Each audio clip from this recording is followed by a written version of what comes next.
जदि आपण second hand mobile किणुचंती तो केमिति जानिबे से मोबाइल टी भलो कि खराब।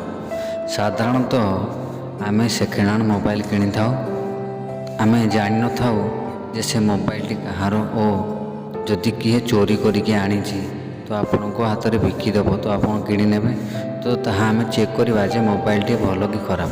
तो कौन करेंगे प्रथमे डायलर ओपन करेंगे *06 लिखिकी कॉल करेंगे।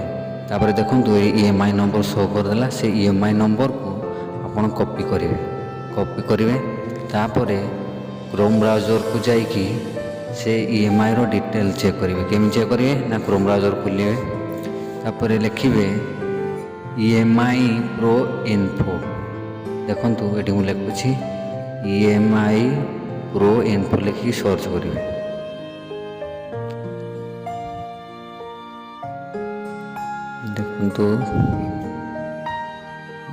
देखो फास्ट जो वेबसाइट आसीगला आपन तार ऊपर क्लिक करेंगे।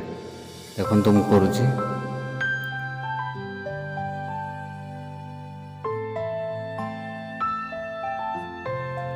आसीगला देखु तापर तौक स्क्रॉल करेंगे। स्क्रॉल कर सारा पर देखु ये ईएमआई नंबर एंटर करने कही तो आप जो नंबर टी कॉपी करते से ईएमआई नंबर टी पेस्ट करदे। देखो तुम करके देखो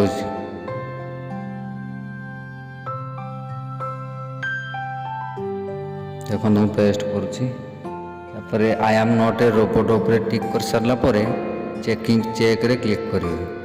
मोबाइल डिटेल पलि आसो। देखु मोबाइल स्टाटस आसीगला मु जो ईएमआई टी पेस्ट करी सेटा ओप्पो मोबाइल थिला एवं तार मॉडल कौन एवं ब्लैक लिस्टेड स्टाटस भी देखी दूची। ये थिला आज वीडियो। एमती नुआ नुआ वीडियो देखिया आम चैनल को सब्सक्राइब करंतु। धन्यवाद।